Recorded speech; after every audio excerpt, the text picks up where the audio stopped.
नमस्कार। आज का हमारा टॉपिक है एप्लीकेशन ऑफ पतंजलि योग सूत्र इन स्ट्रेस मैनेजमेंट। इसके अंतर्गत इससे पहले हमने फिजिकल लेवल में आसन के इफेक्ट्स को देखा। आज हम बात करेंगे प्राणिक लेवल की। प्राणिक लेवल में प्राणायाम किस प्रकार से तनाव से मुक्त होने में सहायक है, इस बारे में आज हम चर्चा करेंगे। तो इसके अंतर्गत हम बात करेंगे सबसे पहले कि प्राणायाम क्या है। प्राणायाम दो शब्दों से मिलकर बना है, प्राण प्लस आयाम। प्राण का अर्थ होता है जीवनी शक्ति और आयाम का मतलब होता है विस्तार। प्राणायाम एक ऐसी प्रक्रिया है जिसके माध्यम से हम हमारे अंदर उपस्थित चेतना शक्ति, जीवनी शक्ति को विस्तार देते हैं, जो कि हमारे जीवन का आधार है। यह समस्त प्रक्रिया श्वास से संबंधित है। इस प्रक्रिया में हम अपने निरंतर हमारे जीवन में, हमारे जन्म से लेकर मृत्यु तक हमारे साथ रहने वाली श्वास के साथ श्वास के प्रति सजगता उत्पन्न करते हैं। श्वासों की गतिविधियों को नियंत्रित करने का प्रयास करते हैं। यह प्राणायाम योग शास्त्रों में, योग अभ्यासों में एक महत्वपूर्ण स्थान रखता है। आसन के माध्यम से शरीर को सुदृढ़ करने के बाद, शरीर को साधने के बाद साधक प्राणों को साधने का काम करता है। प्राण जो कि जीवन का आधार है, जीवनी शक्ति है। हठ योग ग्रंथों में महर्षि पतंजलि जी ने भी प्राणायाम के बारे में चर्चा करी है। हठ योग ग्रंथों में हठ प्रदीपिका में दूसरे अध्याय पे प्राणायाम का वर्णन किया गया है। घिरण संहिता में 5वें स्थान पर प्राणायाम की चर्चा की गई है। महर्षि पतंजलि जी ने अष्टांग योग के अंतर्गत चौथे स्थान में प्राणायाम की चर्चा करी है। तो हम कह सकते हैं कि प्रारंभिक अभ्यासों में प्राणायाम का वर्णन मिलता है। शरीर को साधने के बाद और सूक्ष्म स्तर पर साधक काम करता है, जिसमें उसकी प्राण शक्ति संबंधित है, प्राण शक्ति पर काम करता है। तो उसी प्रक्रिया का नाम है प्राणायाम। प्राणायाम पे हम अब आगे और चर्चा। हठ प्रदीपिका के दूसरे अध्याय के दूसरे नंबर के सूत्र पर हमें एक वर्णन मिलता है, जिसके अनुसार कहा गया है कि वायु के चलायमान होने पर चित्त चलायमान होता है और वायु के स्थिर हो जाने पर चित्त स्थिर हो जाता है। हमारे मन का और श्वासों का गहरा संबंध इस श्लोक के माध्यम से बताया गया है कि यदि हम अपने श्वासों को नियंत्रित कर लें तो हमारा चित्त भी नियंत्रित हो जाएगा, हमारे नियंत्रण में आ जाएगा। और यदि इनको नियंत्रित नहीं किया गया, यदि हमारी श्वासों को हमने नियंत्रित नहीं किया, तो हमारा चित्त भी चंचल रहता है। ये ठीक उस प्रकार से हम समझ सकते हैं जैसे कि क्रोध की अवस्था में हमारी श्वासें तेज चलती हैं, आवेश में रहते हैं हम, तेज श्वासें चलती हैं। उस समय हमारा मन स्थिर नहीं रहता, मन अस्थिर चंचल रहता है, विचलित रहता है। लेकिन अगर हम ध्यान, समाधि, एकाग्रता, कुछ रचनात्मक कार्य कर रहे हैं, उस समय पे हमारी श्वासें बहुत धीमी और गहरी होती हैं। उस समय पे हमारी मन स्थिति कैसी रहती है? स्थिर, एकाग्र, हम फोकस रहते हैं अपने काम पे। तो यह स्थिति बताती है कि हमारी श्वासों का हमारे मन के साथ गहरा संबंध होता है। अगर हम श्वासों को नियंत्रण में ले आएंगे तो निश्चित रूप से हमारा मन भी नियंत्रित हो जाएगा। उत्तेजित हुई जो चित्त की वृत्तियां हैं वो हमारे नियंत्रण में आ जाएंगी। हमारा चित्त, हमारा मन शांत हो जाएगा, विचलित नहीं होगा। हम स्थिर चित्त वाले हो जाएंगे, शांत चित्त वाले हो जाएंगे, चंचलता समाप्त हो जाएगी। फिर इसके आगे हठ प्रदीपिका के दूसरे अध्याय के तीसरे नंबर के सूत्र में भी बोला गया है कि शरीर और प्राण का संयोग बहुत गहरा संयोग है, जब तक इस शरीर में ये प्राण रहता है तभी तक जीवन है, और जब इस शरीर से ये प्राण निकल जाता है तो मृत्यु हो जाती है। तो प्राणायाम की प्रक्रिया के माध्यम से हम इसी प्राण शक्ति का विस्तार करते हैं, इसी प्राण को अपने भीतर और विस्तार देते हैं, प्राण की पूर्ति करते हैं, प्राण को धारण करते हैं। प्राणायाम प्रक्रिया उसमें सहायक है, और यही जीवनी शक्ति की कमी के कारण व्यक्ति रोग ग्रसित होता है। प्राण शक्ति निर्बल है, इसीलिए व्यक्ति कमजोर होता है, शारीरिक रूप से भी मानसिक रूप से भी। प्राणवान व्यक्ति भीड़ में अलग पहचाना जाता है, उसके व्यक्तित्व से वो प्राण झलकता है। तो महर्षि पतंजलि जी ने भी अष्टांग योग के अंतर्गत प्राणायाम की बात करी। उन्होंने तो बताया कि प्राणायाम 4 प्रकार के होते हैं। दूसरे अध्याय के 49 नंबर के सूत्र में उन्होंने प्राणायाम की परिभाषा दी कि आसन का अभ्यास करने के बाद, आसन में सिद्धता प्राप्त करने के बाद, तस्मिन् सति श्वास प्रश्वास योर गति विच्छेद प्राणायाम। विशेष रीति के द्वारा जो श्वास और प्रश्वास की गति है उसको अपने नियंत्रण में ले आना है। उसके बाद वह उसके प्रकार भी बताते हैं। 50 नंबर के सूत्र में कहते हैं वो बाह्य अभ्यंतर स्तंभ वृत्ति देश काल संख्या भी परिदृष्टो दीर्घ सूक्ष्म।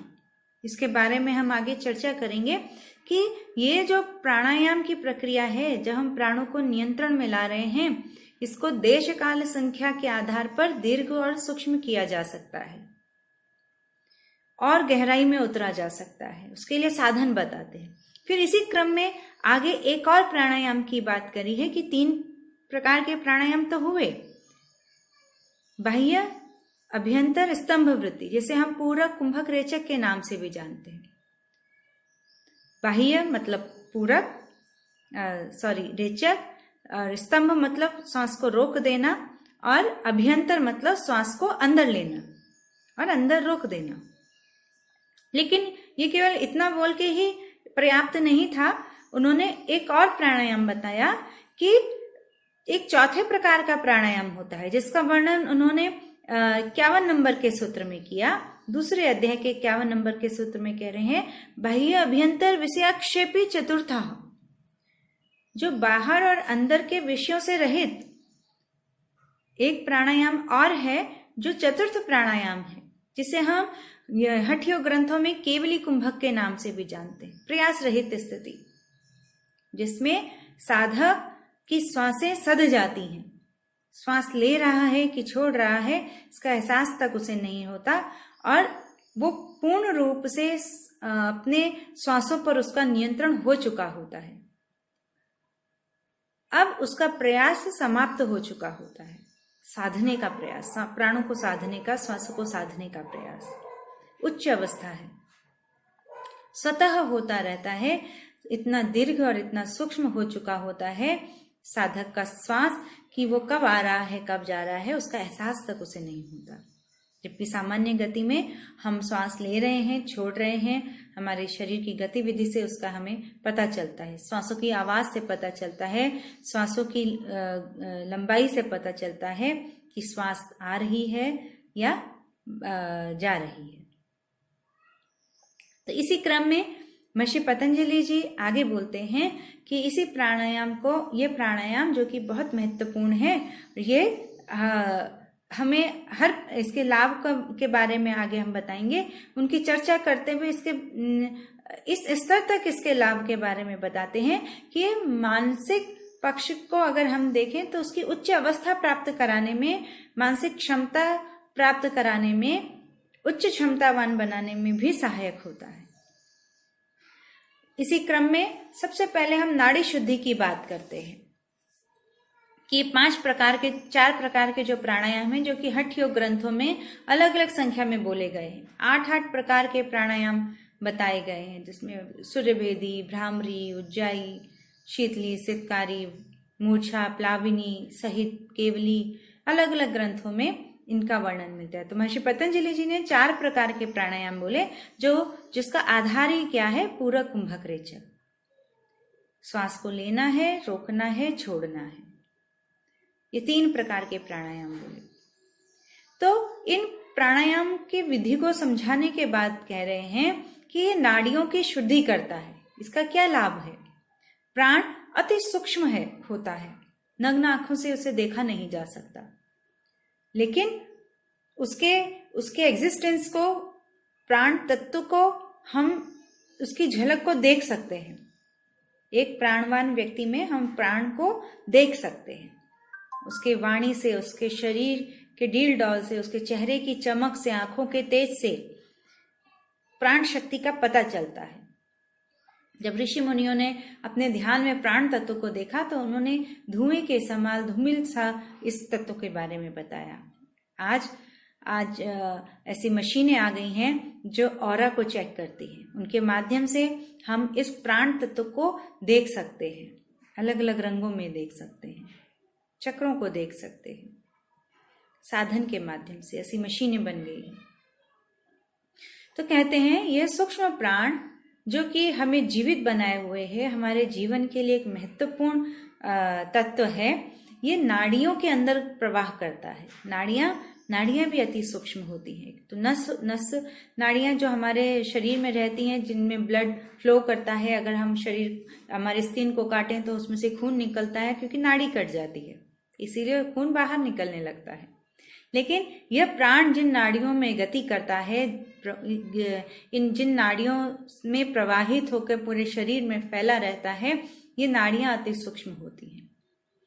ये नग्न आंखों से देखी नहीं जा सकती। तो प्राणायाम की प्रक्रिया के माध्यम से हम हमारी नाड़ियों को भी शुद्ध करते हैं, जिसमें कि प्रारंभिक अभ्यास में नाड़ी शोधन प्राणायाम बोला जाता है। प्राणायाम का पूर्व अभ्यास है, जिसके माध्यम से हमारे शरीर में उपस्थित 72,000, कोई ग्रंथ कहता है 3.5 लाख नाड़ियां हैं जिनमें यह प्राण गति करता है। और ये नाड़ियां अलग अलग अंग प्रत्यंगों से जुड़ी रहती हैं, जिसमें यह प्राण की सप्लाई करती है। यह ऊर्जा, प्राण ऊर्जा हर एक अंग प्रत्यंग में पहुंचता है। किसके माध्यम से? नाड़ियों रूपी रास्ते के माध्यम से। तो नाड़ियों को शुद्ध करेंगे तब प्राण का प्रवाह और अच्छे से हो पाएगा। तो नाड़ी शोधन प्राणायाम इसीलिए प्राणायाम का पूर्व अभ्यास है।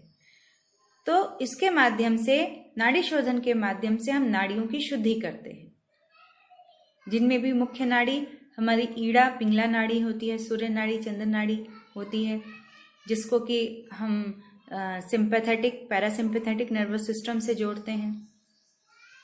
सूर्य उत्तेजित करने वाला तत्व है, पिंगला नाड़ी जिसे कहा जाता है, सिंपैथेटिक नर्वस सिस्टम से रिलेट करते हैं हम इसको। पैरासिम्पैथेटिक नर्वस सिस्टम जो कि चंद्रमा से संबंधित है, ईड़ा नाड़ी से संबंधित है। दोनों की टेंडेंसी अलग है, दोनों का प्रभाव अलग है। इनमें संतुलन स्थापित किया जाता है नाड़ी शोधन प्राणायाम के माध्यम से, और फिर सुषुम्ना नाड़ी जो कि मुख्य नाड़ी है उसे जागृत किया जाता है, जो कि योग साधना में, हठ योग साधना में एक उच्च अवस्था मानी जाती है। प्राणायाम से वो सिद्धि होती है। सुषुम्ना का जागरण प्राणायाम के माध्यम से ही हो पाता है। तो नाड़ियों की शुद्धि की जाती है ताकि प्राण अच्छे से गति कर पाए, हमारा नर्वस सिस्टम बैलेंस होके काम कर पाए, मस्तिष्क की गतिविधियां सुचारू रूप से चल पाए। इसके लिए प्राणायाम की प्रक्रिया सहायक है। फिर इसके आगे और बात करते हैं कि प्राणायाम के नियमित अभ्यास से मानसिक लाभ क्या होते हैं।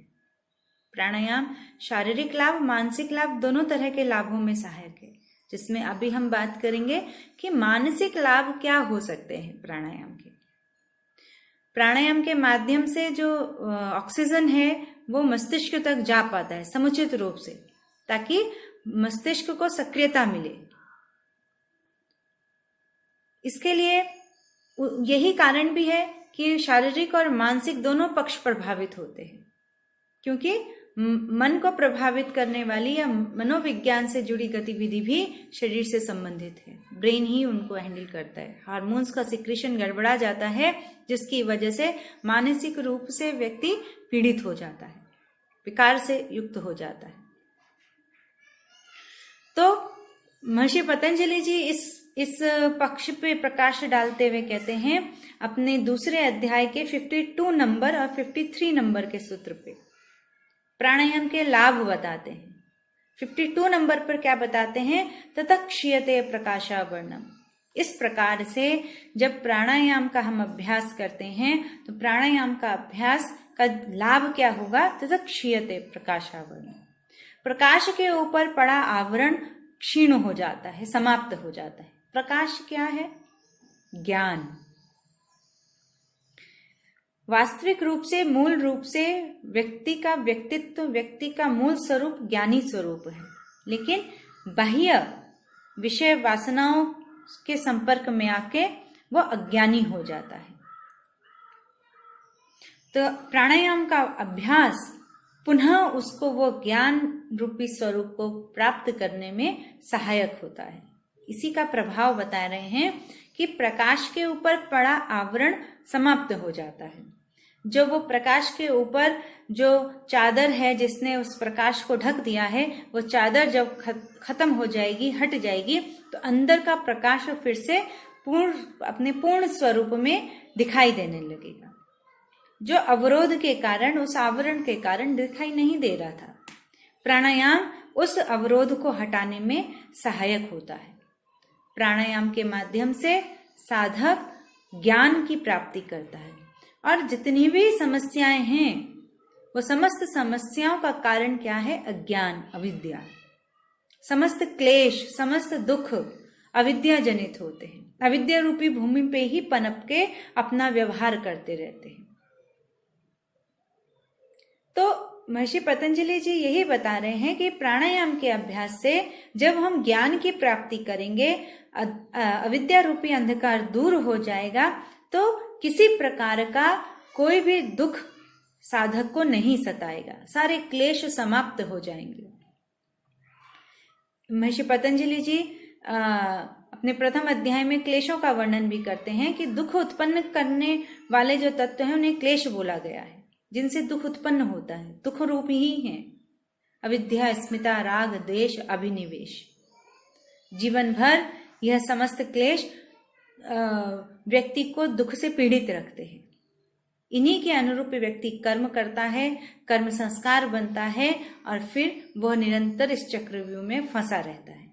यौगिक अभ्यास के माध्यम से जब साधक ज्ञान की प्राप्ति करता है तो उसकी अविद्या दूर होती है, अंधकार रूपी अज्ञान समाप्त होता है, जिसे वह ज्ञानी हो जाता है।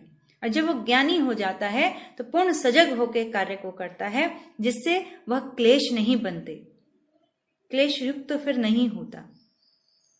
राग, द्वेष, अभिनिवेश आदि समस्त विकृतियों से वो मुक्त हो जाता है। क्यों? क्योंकि उसको अब ज्ञान हो गया है, वो विषय प्रपंच में नहीं पड़ता। तो ज्ञान को प्राप्त करना, अंधकार को हटाने का एक साधन प्राणायाम है। प्राणायाम में प्राण के प्रति सजग होकर जब हम श्वास को लेने छोड़ने की प्रक्रिया करते हैं तो धीरे धीरे अंतःचक्षु जागृत होते हैं, अंतः प्रकाश और ज्ञान का प्रकाश उत्पन्न होता है और फैल जाता है, पूर्ण रूप से ज्ञानी बन जाते हैं। फिर इससे, इस ज्ञान से और क्या लाभ होगा?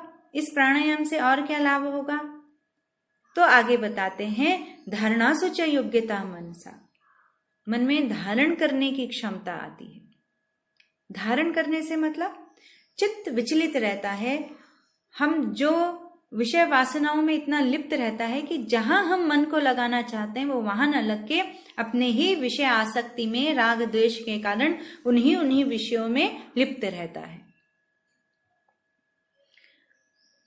हमने पहले भी अपने लेक्चर्स में जिक्र किया होगा कि चित्त में विषयों की परछाई पड़ती है, जिसकी वजह से चित्त उस विषय युक्त होकर पुरुष को वो ज्ञान करवाता है, पुरुष को वो ज्ञान होता है चित्त के संपर्क से। तो वो परछाई तभी पढ़ पाएगी जब चित्त शुद्ध होगा। मलिन होगा तो मलिनता के कारण वह शुद्ध स्वरूप नहीं देख पाएगा। तो यहाँ पर यही कह रहे हैं कि जब चित्त मन श्वासों को नियंत्रित किया तो चित्त भी नियंत्रित होगा, शांत होगा। जब शांत होता है तो जब वो जिस विषय को धारण करना चाहता है उसकी परछाई उचित रूप से, समुचित रूप में उस चित्त में पड़ेगी, जिसके कारण से उसका स्वरूप ठीक से दिखाई देगा। जब ठीक से दिखाई देगा तो हम उस पे एकाग्र हो पाएंगे। तो ये स्थिति प्राप्त कैसे होगी, कब होगी? प्राणायाम से मन में धारण करने की योग्यता आएगी। पुरुष को अपना साक्षात्कार हो पाएगा। अन्यथा विषय वासनाओं संस्कारों से युक्त चित्त उन्हीं के वशीभूत होकर विषयों को देखता है, उन्हीं में फंसा रहता है। मूल स्वरूप जिसको वो जानना चाहता है या जो ज्ञान उसको दिया जा रहा है, ऐसा ध्यान करो, ऐसा प्रयास करो, मन की प्रवृत्ति वैसा संस्कार न होने के कारण उधर नहीं लगती।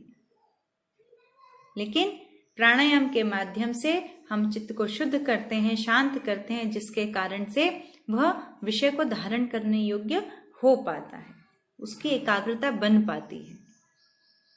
तो 2 लाभ महर्षि पतंजलि जी बताते हैं जो कि मानसिक क्षमता की उच्च अवस्थाएं हैं, जिन्हें प्राणायाम के माध्यम से प्राप्त किया जा सकता है। और ऐसी स्थिति में चित्त में किसी प्रकार का, मन में किसी प्रकार का कोई विकार उपस्थित नहीं होता। तो तनाव, चिंता, अवसाद आदि मानसिक रोग व्यक्ति को नहीं सताते, उनका प्रभाव उस पर नहीं पड़ता। क्यों? क्योंकि मानसिक रूप से साधक मजबूत होता है। कमजोर व्यक्ति ही विकार युक्त हो जाता है, उसकी मानसिकता कमजोर है, इसीलिए इन तनाव से, चिंता से, अवसाद से वो प्रभावित हो जाता है। प्राणायाम व्यक्ति का मनोबल, मानसिक क्षमताएं, शारीरिक क्षमताओं को बढ़ाता है, उन्हें विकार रहित करता है। प्राणायाम का जो अभ्यास है आसन के अभ्यास के बाद किया जाता है। पहले शरीर को साधा जाता है, शरीर को साधने के बाद व्यक्ति प्राणों को साधता है, जिसके लिए स्थिर बैठे रहने की आवश्यकता होती है। एक स्थान में निश्चल होकर बैठना है ताकि प्राणों को संयमित किया जा सके। तो आसन के अभ्यास के बाद प्राणायाम का अभ्यास किया जाता है। तो शरीर को साधने के बाद मन को साधने का अभ्यास किया जाता है। क्यों? क्योंकि प्राण का मन का संबंध है। प्राण मन से जुड़ा हुआ है, श्वासों से जुड़ा हुआ है। ये सभी चीजें आपस में एक दूसरे से संबंधित है। तो इनकी कर्मशः शुद्धि की जाती है। पहले शरीर की शुद्धि की जाती है, फिर मन की शुद्धि की जाती है। इसके साथ आगे बताते हैं कि नियमित रूप से यदि प्राणायाम का अभ्यास किया जाता है तो यह हमारे अंदर स्थिर मन, दृढ़ इच्छा शक्ति और मानसिक स्पष्टता का अनुभव कराता है। प्राणायाम का नियमित अभ्यास मस्तिष्क की कोशिकाओं को सक्रियता प्रदान करता है, जो कि हार्मोन्स के सिक्रेशन में, उसको बैलेंस करने में सहायक होता है। इसी के साथ हठ प्रदीपिका के दूसरे अध्याय के 75 नंबर के श्लोक में कहा गया है कि प्राणायाम के द्वारा राजयोग की प्राप्ति होती है। प्राणायाम राजयोग प्राप्त करने में एक साधन है। राजयोग योग की उच्च अवस्था मानी जाती है, समाधि अवस्था मानी जाती है। तो उस अवस्था में जो साधक का मस्तिष्क है उच्च चेतना में गमन करता है, चेतना की उच्च अवस्था होती है, समाधि अवस्था। तो इस स्थिति में मस्तिष्क पूर्ण रूप से सक्रिय होता है, ज्ञान पराकाष्ठा में होता है, राजयोग की अवस्था में। तो उस स्थिति को प्राणायाम के माध्यम से साधक प्राप्त कर सकता है। इसी के साथ प्राणायाम से शारीरिक लाभों के बारे में बात करते हैं। वो कहते हैं कि प्राणायाम के माध्यम से शारीरिक जिस प्रकार आसन के माध्यम से शारीरिक लाभ होते हैं, उसी प्रकार से जब श्वास प्रश्वास को नियंत्रित किया जाता है, उसको साधक अपनी इच्छा अनुसार गति प्रदान करता है, तो शरीर में विभिन्न जो तंत्र काम कर रहे हैं वो समस्त तंत्र सुचारू रूप से कार्य करने में सक्षम हो पाते हैं। क्यों? क्योंकि प्राणायाम की प्रक्रिया के माध्यम से जो ऑक्सीजन का फैलाव है, ऑक्सीजन ऊर्जा का प्रतीक है, वो समुचित रूप से पूरे शरीर में हो पाता है।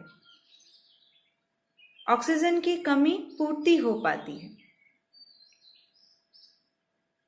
वो संतुलित रूप से रक्त के साथ मिलकर अंग प्रत्यंगों को सक्रियता प्रदान करता है, ऊर्जा प्रदान करता है, जिसमें प्राणायाम एक साधन बनता है। प्राणायाम का सीधा सीधा प्रभाव हमारे श्वसन तंत्र से पड़ता है, फेफड़े जिसमें कार्यरत होते हैं। वहीं से होते हुए प्राणायाम समस्त अंग प्रत्यंगों को, समस्त तंत्रों को सुचारू रूप से कार्य रूप में सक्रिय करने में सहायक होता है। ऊर्जा के प्रवाह को, ऑक्सीजन के प्रवाह को समुचित करता है, विजातीय गैसों को बाहर निकालता है और ऑक्सीजन की मात्रा को शरीर में बढ़ाने में सहायक है। क्योंकि शरीर की गतिविधि को कार्य करने के लिए ईंधन चाहिए, वो ईंधन ऊर्जा के रूप में मिलता है, ऊर्जा ऑक्सीजन से प्राप्त होती है। लेकिन अभ्यास की एक उच्च अवस्था ऐसी भी प्राप्त होती है, अभ्यास से साधक ऐसी स्थिति को भी प्राप्त करता है जहां पर उसकी ईंधन की खपत कम हो जाती है। क्यों? क्योंकि अभी अंग प्रत्यंग धीमे और गहराई वाले हो जाते हैं।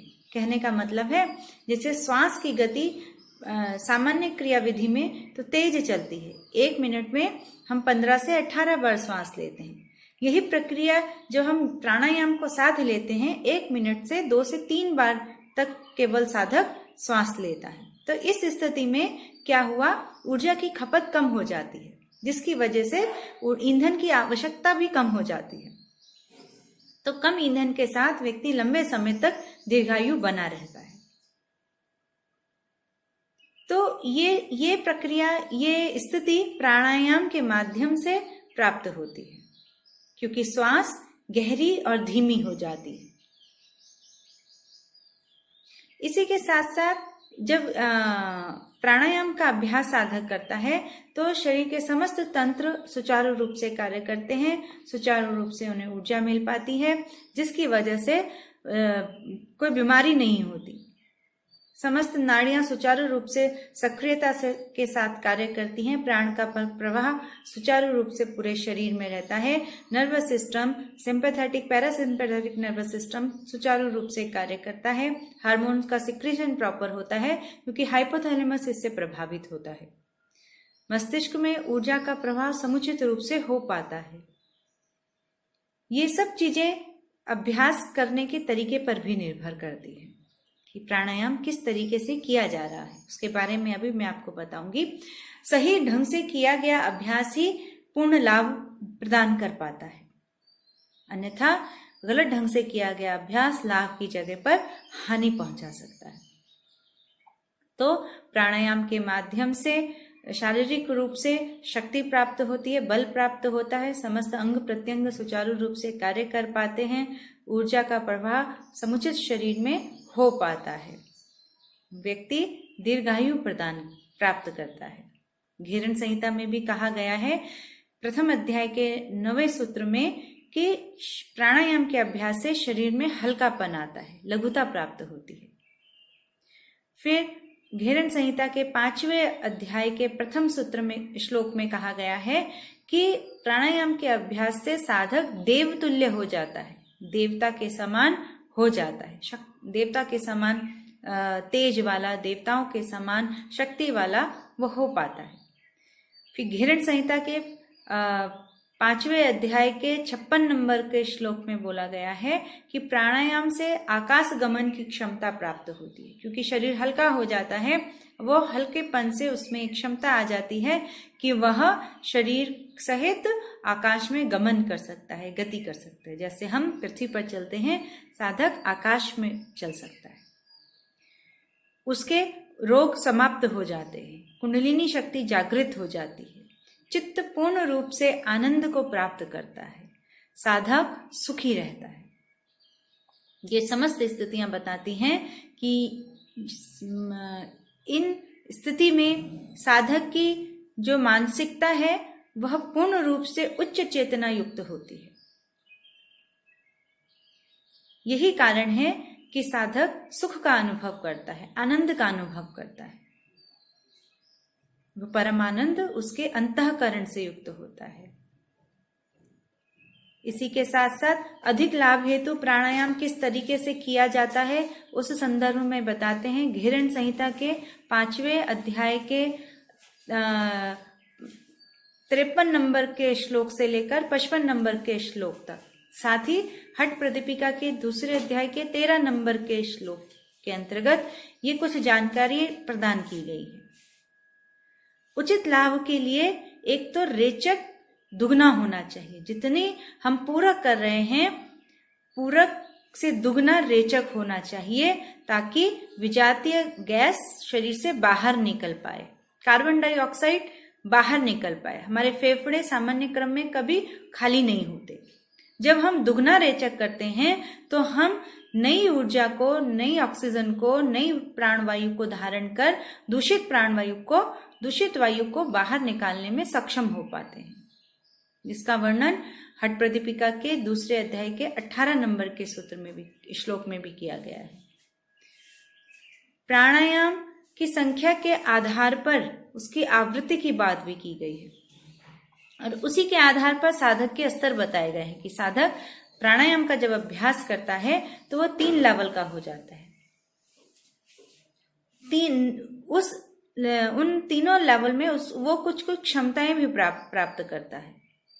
तो जब जो आदर्श अनुपात है 1:4:2 का, उस क्रम में साधक जब अभ्यास करता है, मतलब जितना वो श्वास ले रहा है उससे 4 गुना रोके, उससे दुगना बाहर निकाले, तो निम्न स्तर का अभ्यासी उसको गिनती, संख्या, काल के आधार पर तो मेजर करता ही है कि कितनी श्वास ले रहा है। वो गिनती के आधार पर उसको जांच कर सकता है, समय के आधार पर जांच कर सकता है, स्थान के आधार पर जांच कर सकता है।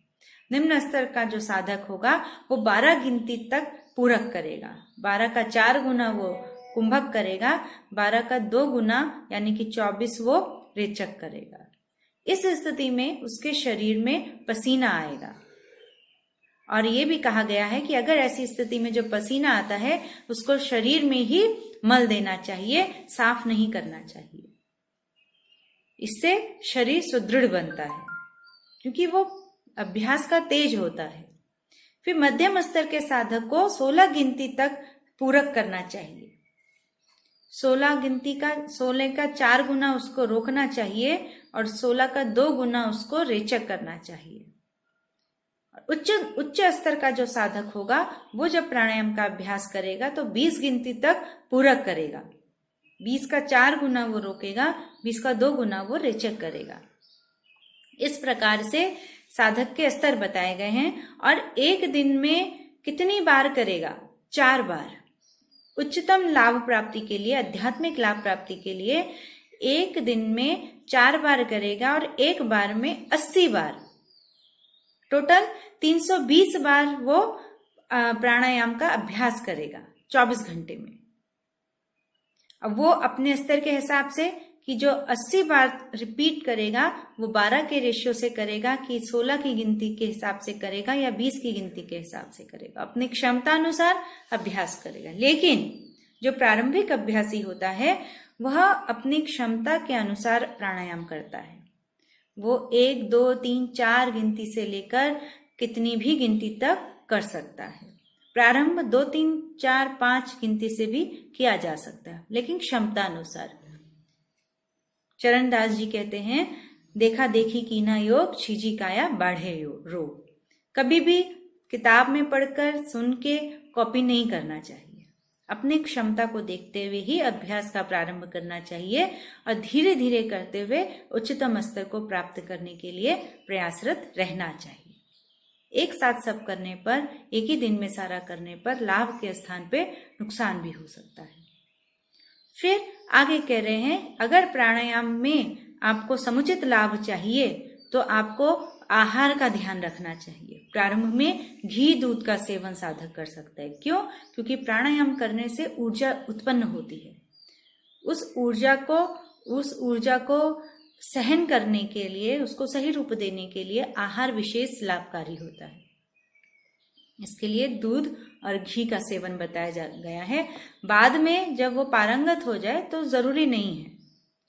फिर साधक की साधना उच्च अवस्था में है, उसका आहार से इतना मतलब नहीं रहता, लेकिन प्रारंभ में दूध घी का सेवन किया जा सकता है अधिक लाभ के लिए।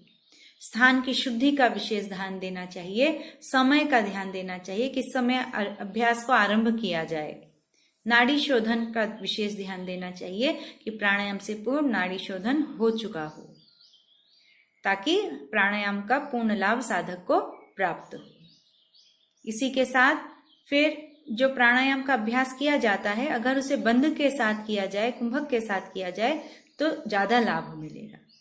हठ प्रदीपिका के दूसरे अध्याय के 16 नंबर और योग सूत्र के दूसरे अध्याय के 50-51 नंबर के सूत्र में भी जो विधियां बताई गई हैं, उनमें पूरक करके बाहर ही रोकना, पूरक करके अंदर रोकना, रेचक करके बाहर रोकना, सांस, ये प्रक्रियाएं बताई गई हैं, जिसमें श्वास के रोकने पर बल दिया गया है।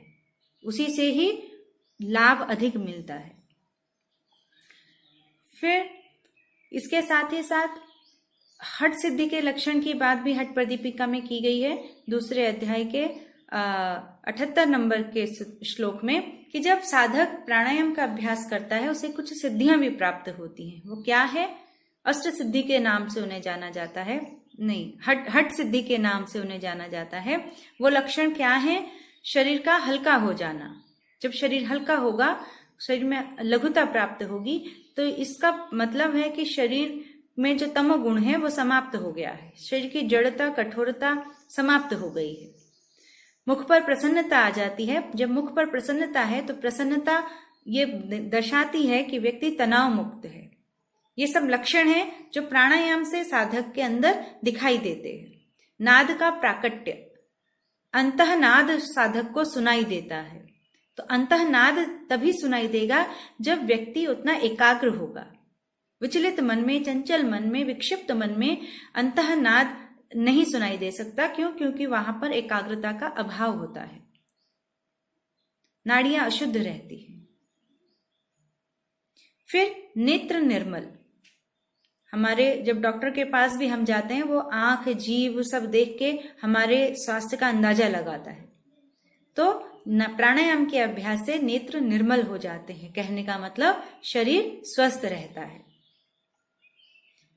रोग का अभाव हो जाता है, बिंदु पर जय हो जाती है, शरीर बलवान हो जाता है, जठरा अग्नि प्रदीप्त हो जाती है, साधक पत्थर को भी पचाने की क्षमता प्राप्त कर लेता है। क्यों? क्योंकि उसकी नाड़ियों के समस्त मल समाप्त हो चुके होते हैं, प्राणवान बनता है साधक। जब नाड़ियों का मल समाप्त हो जाता है, उसके भी हठ प्रदीपिका में दूसरे अध्याय के 19 नंबर में कुछ लक्षण बताए हैं। उन्होंने कहा है कि शरीर एक तो पतला हो जाएगा, दूसरा कांतिवान, कांति मतलब तेजवान, तेजस्वी, और ये तेज तभी आएगा जब विकार रहित शरीर होगा। विकार युक्त होने पर शरीर कमजोर होता है, तेजवान बलवान नहीं होता। तो विकार रहित स्थिति को ये लक्षण दर्शा रहे हैं, जिसमें शारीरिक और मानसिक हर तरह की व्याधि विकार की बात की गई है। और अगर इन लक्षणों के साथ साथ अगर और अधिक लाभ चाहिए, ये लक्षण प्राप्त हो, अच्छा स्वास्थ्य प्राप्त हो, उसके लिए यदि षटकर्म के बाद प्राणायाम का अभ्यास किया जाता है तो साधक को ज्यादा लाभ मिलता है, जल्दी लाभ मिलता है। हठ प्रदीपिका के दूसरे अध्याय के 36 नंबर और 21 नंबर के श्लोकों में ये बात हमें मिलती है। इसी के साथ साथ यदि साधक तत्वों के साथ उत्साह, साहस, धैर्य, तत्व ज्ञान, निश्चय, जनसंग परित्याग, इनका ध्यान रखते हुए अभ्यास करता है तो उसे जल्दी लाभ मिलता है। इसी के साथ हठ प्रदीपिका में दूसरे अध्याय के 15 नंबर के श्लोक में कहा गया है कि जिस प्रकार से शेर और हाथी को धीरे धीरे ही कंट्रोल किया जाता है, अपने वश में किया जाता है, ठीक उसी प्रकार श्वासों को भी, प्राण को भी धीरे धीरे ही नियंत्रित किया जाना चाहिए। अन्यथा एक ही दिन में सब कुछ करने का अगर प्रयास करेंगे तो जिस तरह वो शेर आदमी को खा सकता है, उसी प्रकार ये प्राण वायु नुकसान पहुंचा सकती है, शेर की तरह ही व्यक्ति को नष्ट कर सकती है। इसलिए कभी भी एक दिन में हमें सिद्धि मिल जाए, एक दिन में ही लक्षण दिखाई दें, ऐसी जल्दबाजी बिल्कुल नहीं करनी चाहिए। नियमित रूप से मार्गदर्शन के अनुसार ही अभ्यास करना चाहिए, तभी उचित लाभ प्राप्त होता है। और इस ढंग से नियमित रूप से नियम के अनुसार यदि हम अभ्यास करते हैं, तभी हमें शारीरिक और मानसिक लाभ प्राप्त होता है। और ये लाभ हमें हमारे मानसिक विकारों से, शारीरिक विकारों से दूर रखता है। तो इस प्रकार से हम समझ सकते हैं कि किस प्राणायाम का अभ्यास किस प्रकार से किया जाए, किस नियमों के साथ किया जाए, तो हमें हमारे मानसिक विकार, तनाव से मुक्त रख सकता है। इसी के साथ एक यूनिट है आपकी 3.1, जिसमें कॉग्निटिव फंक्शन के बारे में बात की गई है कि महर्षि पतंजलि जी ने जो अभ्यास बताया है या योग दर्शन में जो टेक्निक्स बताई हैं, कॉग्निटिव फंक्शन में वो किस तरह से काम करती हैं। उसके अंतर्गत उन्होंने आसन और प्राणायाम के बारे में जिक्र किया है।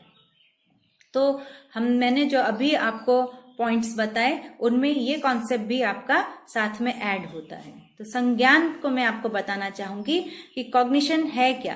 कॉग्निटिव फंक्शन जो आसन और प्राणायाम के माध्यम से एक्टिव होता है, उसमें हेल्प मिलती है, तो वो है क्या। संज्ञान बेसिकली जो कॉन्सेप्ट है वो जानना और समझना से हम समझ सकते हैं। इसका जो शाब्दिक अर्थ है, जब हम किसी भी सूचना का ज्ञान प्राप्त करते हैं, उसको अपने अनुसार समझते हैं, वही होता है संज्ञान। ये एक बौद्धिक प्रक्रिया है ज्ञान प्राप्त करने की, जो मन से संबंधित होती है। मन के माध्यम से हम विषयों का ज्ञान प्राप्त करते हैं। इसमें सभी मानसिक गतिविधियां शामिल होती हैं, जैसे कि याद करना, योजना बनाना, विवेचना, समस्या का हल निकालना, सृजन करना, कल्पना करना आदि। इन समस्त जानकारियों को व्यक्ति समझता है, उनकी अवधारणा बनाता है, और अवधारणा बना के उसका जो नजरिया बनता है, ये समस्त प्रक्रिया संज्ञान के अंतर्गत आती है। संज्ञानात्मक विकास जो शब्द है, मानसिक विकास का व्यापक अर्थ है, जिसमें बुद्धि के अतिरिक्त सूचना जो व्यक्ति प्राप्त कर रहा है, उसको वो प्रत्यक्षीकरण करता है, यानी कि परसेप्शन, उसको पहचानता है, यानी कि रिकॉग्निशन, प्रत्याह्वान करता है, रिमेम्बरिंग, याद करता है उसको, और फिर उसकी व्याख्या करता है। ये समस्त प्रक्रिया उसके अंतर्गत आती है। हम कह सकते हैं कि संज्ञान में मानव की विभिन्न मानसिक गतिविधियों का समन्वय होता है। तो हमने जितने भी लाभ अभी तक आसन प्राणायाम के पढ़े, वो समस्त लाभ हमारी बौद्धिक क्षमता को बढ़ाने वाले हैं। जहां बौद्धिक क्षमता बढ़ती है तो वहां पे विकृति कम होती है। उसी रेफरेंस में मैंने आपको तनाव मुक्ति के साधन बताए, किस तरह से तनाव मुक्त करने में आसन और प्राणायाम की प्रक्रिया शामिल हो सकती है। उसी रेफरेंस में जो बुद्धि विकसित हो रही है, वही संज्ञानात्मक क्रियाकलापों में आसन और प्राणायाम उसके लाभ के साथ सहयोगी बन सकते हैं, उसको और अच्छे से करने में सहायक हो सकते हैं। इसी के अंतर्गत कि हम कह सकते हैं कि समस्त मानसिक गतिविधियां जो बुद्धि से संबंधित हैं, उनको आसन और प्राणायाम सक्रियता प्रदान करते हैं। बुद्धि के विकास में, बुद्धि की मलिनता को दूर करने में, या बुद्धि के अंदर जो अज्ञानता रूपी आवरण पड़ गया है, जिससे ज्ञान का प्राकट्य नहीं हो पा रहा है, उस विकार को दूर करने में आसन प्राणायाम किस प्रकार से सहायक है। जो संज्ञान है या मानसिक प्रक्रियाएं हैं, वो अगर विकसित होंगी तो व्यक्ति जीवन निर्वाह में ये समस्त प्रक्रिया उसके जीवन निर्वाह में सहायक होती है। वो अपना जीवन अच्छे से जी पाएगा, वो पर्यावरण की समस्त परिस्थितियों के साथ तालमेल बैठा पाएगा, सर्दी गर्मी भूख प्यास आदि जैसी परिस्थिति में संतुलन बना पाएगा। बुद्धि के माध्यम से ही, संज्ञान के माध्यम से ही अपने आप में वह यह विकास कर पाता है, चीजों को समझ पाता है, उनके अनुसार ढल पाता है। तो ये हम कह सकते हैं कि इसके अंतर्गत एक असाधारण मानसिक क्षमताओं की बात की गई है, जिन्हें हम यौगिक प्रक्रियाओं के माध्यम से बढ़ा सकते हैं, उन असाधारण क्षमताओं को प्राप्त कर सकते हैं। यहां तक कि अतीन्द्रिय क्षमताओं को प्राप्त करने की बात योग दर्शन में या योग शास्त्रों में कही गई है। फिर संज्ञानात्मक मनोविज्ञान शब्द का जो एक प्रयोग हुआ है वह गुस्ताव नाइसर ने अपनी पुस्तक संज्ञानात्मक मनोविज्ञान 1967 में करी है इन्होंने। तो इन्होंने कहा है कि संज्ञानात्मक विकास इस बात पर जोर देता है कि मनुष्य किस प्रकार तथ्यों को ग्रहण करता है और किस प्रकार उनका उत्तर देता है। संज्ञान उस मानसिक प्रक्रिया को संबोधित करता है जिसमें चिंतन, स्मरण, अधिगमन यानी विद्वता और भाषा के प्रयोग का समावेश होता है। जब हम शिक्षण और सीखने की प्रक्रिया में संज्ञानात्मक पक्ष पर बल देते हैं तो इसका अर्थ है कि हम तथ्य और अवधारणाओं की समझ पर बल दे रहे हैं, और इसी क्षमता को, इसी समझ को आसन और प्राणायाम के माध्यम से विकसित किया जा सकता है। अगर आसन प्राणायाम का अभ्यास किया जाए तो बौद्धिक क्षमता को बढ़ाया जा सकता है। तो इसी रेफरेंस में उनकी विशेषताओं, उनके लाभ के साथ आप 3.1 और 4.2 यूनिट के नोट्स प्रिपेयर करेंगे। अगला टॉपिक हमारा रहेगा कि यम नियम के माध्यम से किस प्रकार हम तनाव से मुक्त हो सकते हैं। धन्यवाद।